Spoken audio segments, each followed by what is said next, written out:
The outcome of our duel at the Alchemy Commission is still up in the air. Since you're interested, why don't you represent the Xianzhou Ming and challenge me in the ring? That's exactly what I had in mind.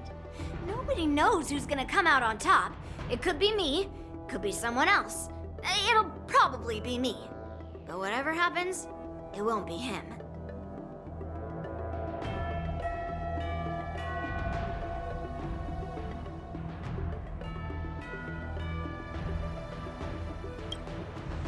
Not to be rude or anything, we've been watching their drama. I'm dying to find out who beats who. Quiet down. We have other guests here. I've prepared this sword to add some excitement to the ceremony, not to have you two squabble. It's not a good look for the Alliance. While you both seem confident that you'll win, you need to remember there can only be one winner and one loser in the ring, which could lead to hard feelings. Actually, I have an idea. We don't know who the winner will be, and it might not be either of you. But if you're eyeing that prize, you'll need to work together. I want you to take on an apprentice who will take part in the war dance and win at least one match. How does that make sense? In my humble opinion, while a Cloud Knight is commendable by securing victories, it's even more so to pass on your skills and spread the way of swordplay. I'd be greatly pleased if this apprentice could represent the Express in the war dance by displaying their Cloud Knight flair and prowess. Well, Elder Huayan's idea is quite interesting. Imparting swordplay skills requires teamwork, and both the winner and the loser will learn a valuable lesson regardless of the outcome. The question is, whom should the two of them take as an apprentice? Huh? Who? Wait, me? I noticed just now that Miss March seemed quite interested in the outcome of your sword fight. So I thought, why not teach her the art of swordplay? Oh, wait. Are you serious, General? Why am I being dragged into this all of a sudden? I've never practiced swordplay before. I'm a total newbie. You really think I can learn it? Well, you'll probably realize I have no hope and give up on me. And that'd be so embarrassing.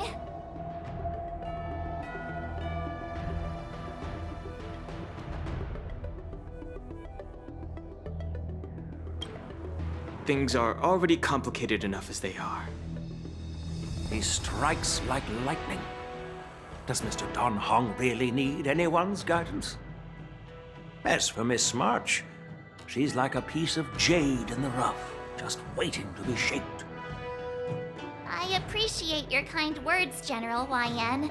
But won't teaching me swordplay be a waste of Yanqing and Yunli's time? They should be preparing for the ceremony. Plus, I heard that each swordmaster has their own special moves. What if they let something slip while teaching me?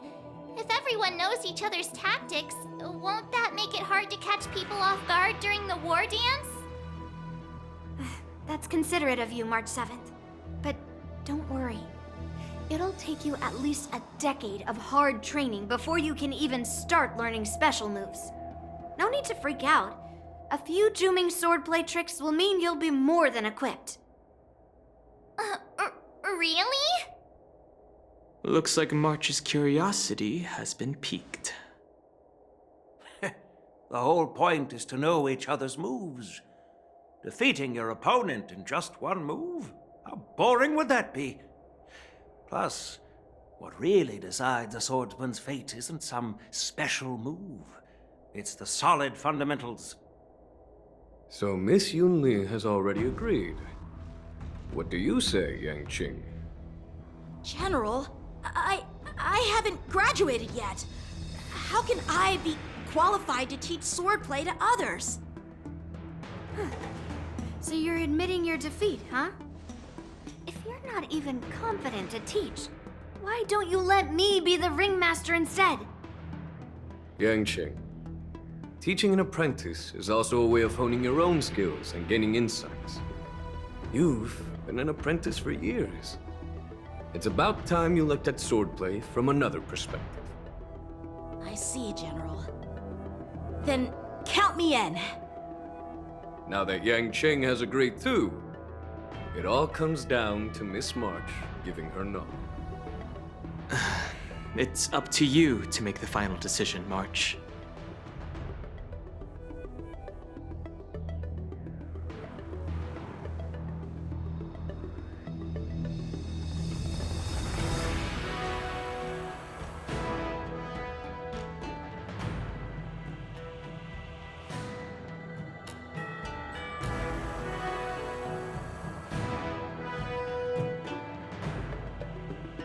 At least that way, I won't have to worry about you accidentally shooting me in the butt all the time.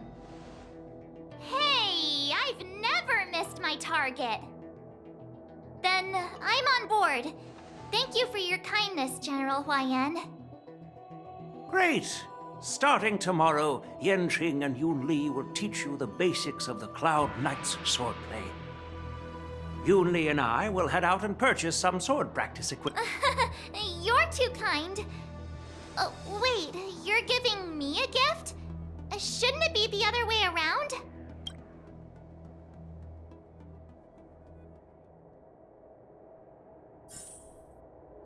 General Huayan's gone. Wait, why does something feel off about what we talked about? I think we strayed off topic. How did things even get to this point? Yeah, I brought you here because the General said he had some important matters to discuss. But how in the world did Yun Li and I suddenly become Miss March's swordplay mentors? Because General Huayan wants us to stick around on the Luofu for some time. But from his point of view, we're no different from all the other tourists who may leave at any time. Since the crew's actions were mentioned in the Luofu's operations log were given to the Alliance, he probably wants to see firsthand if we're as capable as to report claims, or if we're just some made-up excuse to save face. And he wants to see it for himself during the war dance, which is why he even dragged Yun Li into this. What began as a simple contest between two sword masters has now evolved into you two collaborating to mentor March. Elder Huayan is still that tricky general who likes to give everyone a headache. My apologies. Truth be told, I invited all of you to the ceremony because I wished for you to act as my witnesses. Now, I apologize for not disclosing this information earlier. In the coming weeks, I'll also invite all of you to a meeting with General Fei Xiao, where you may need to answer her questions and clear up any doubts she might have. So please, be prepared for the meeting.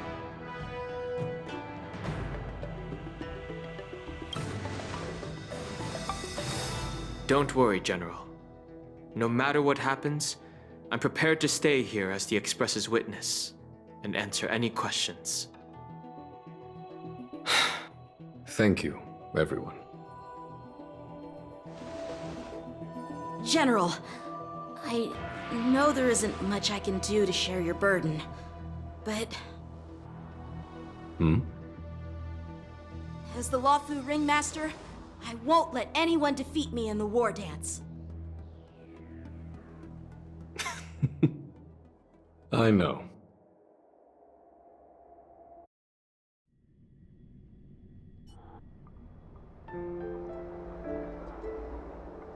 The illustrious Merlin's Claw waiting for me? And for so long, too? It's quite an honor. It's been a while, General Fei Xiao. It's been 30 years since we last saw each other. Right, Yukong? Yes. Back then, you were the vanguard of the Yao Qing's Verdant Knights, and I was a pilot of the Luofu's Rainbow Orbit Fleet. Who would have thought that upon meeting again, you'd be a general, and I'd have given up flying? Really does feel like a lifetime ago. Well, I wouldn't say I haven't seen you in 30 years. After all, your great victories are announced through the Yellow Bell resonance system every day. So I'm well aware of your great feats. How's your health holding up? Still stable, I suppose. Do you still remember the medic who saved me in battle? That healer with the odd name and peculiar temperament. What was his name again? Was it Pichu? Or Kachyo? Jiao Cho. He's been my retainer and personal healer, delegated by the Alchemy Commission from the Xianzhou Yaoqing. Over the years, he's dedicated himself to managing my condition. It's thanks to him that I'm still in good health today. Given my background, I'm happy to have made it this far. I'm relieved to know that you're safe and sound. Well then, since you and Elder Huayan are here, I imagine you must have received orders from the Marshal? As your friend, may I ask how the Alliance intends to punish the General of the Lawfu? The Arbor's rebirth has frightened the elders who lurk behind the scenes. They fear the resurgence of abominations, much like what happened 30 years ago. Although the report from the Lawfu explained all the details, we don't know if the Ruin Legion really invaded, or how exactly the Stellaron Hunters and the Astral Express became involved. This puzzle has many missing pieces. As you know, the fugitive Jing Liu, who mysteriously disappeared many years ago, has resurfaced. This time, she has brought along an outworlder and a coffin, claiming to offer the Marshal a method to fight against the Eons. The Lawfu Preceptor has also leveled accusations against Jing Yuan for neglecting the Alliance's principles.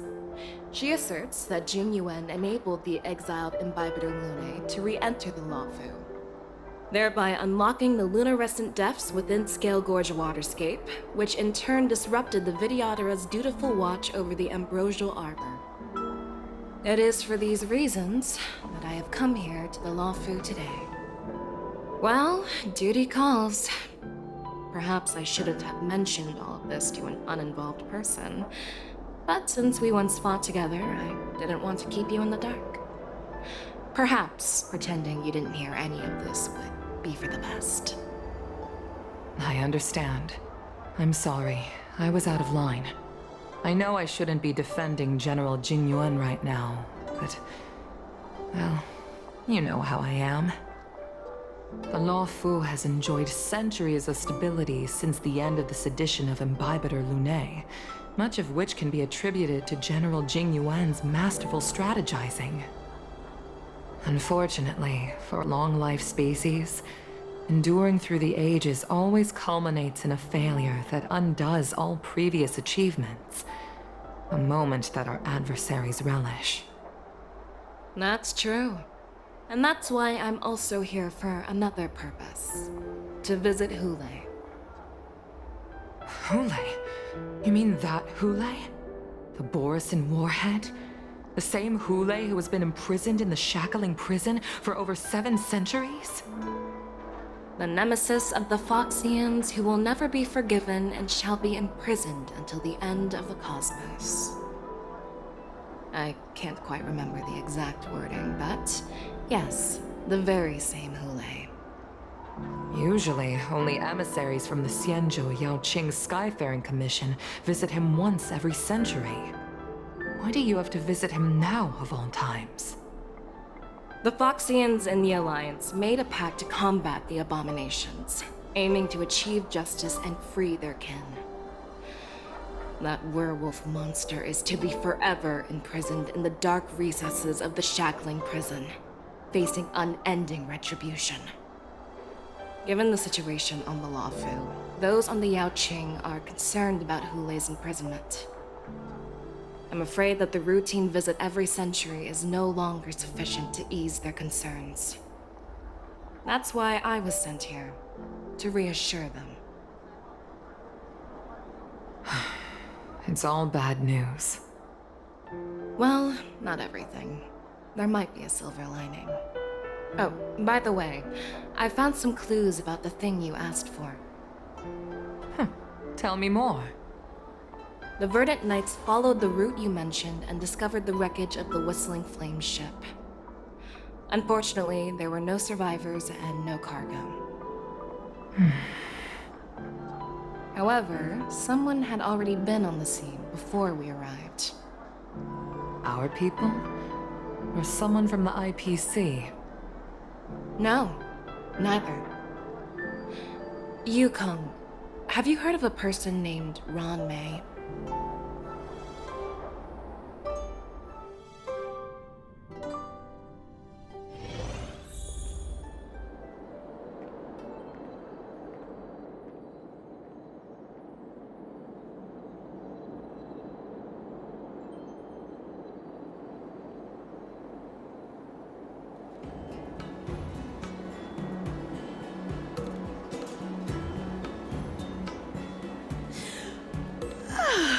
I'm still feeling sleepy.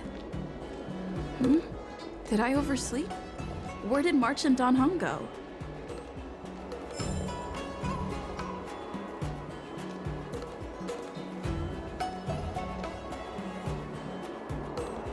This humble abode welcomes you, while drizzle douse the shadow luxurious liquid amber. Noise.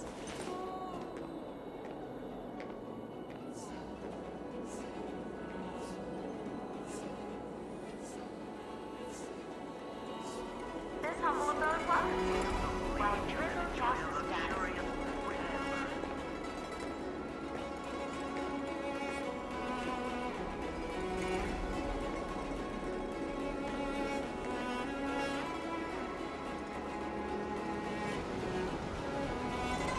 This humble abode welcomes you, while drizzle douse the shadow luxurious liquid amber.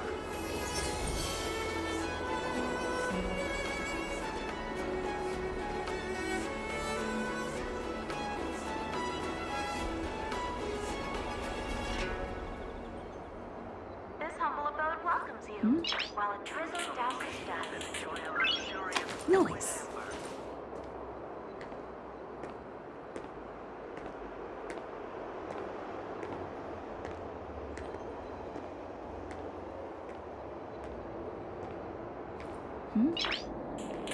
This humble abode welcomes you, while a Noise. drizzle douses dust.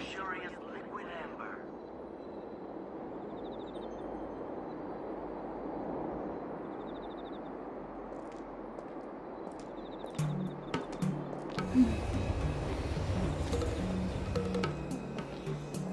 This humble abode welcomes you, while a drizzle douses dust. Liquid amber.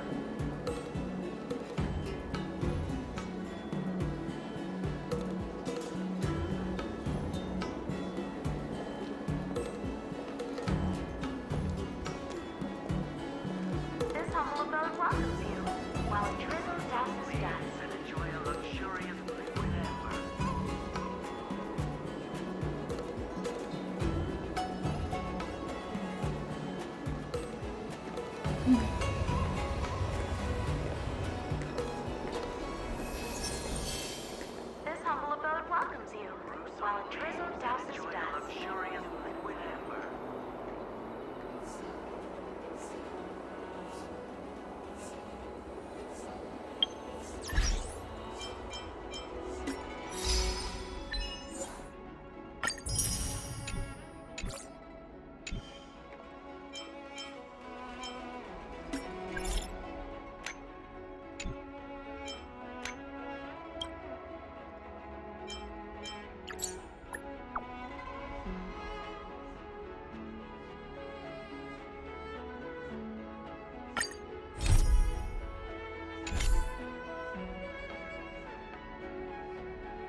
Everyone needs some time alone.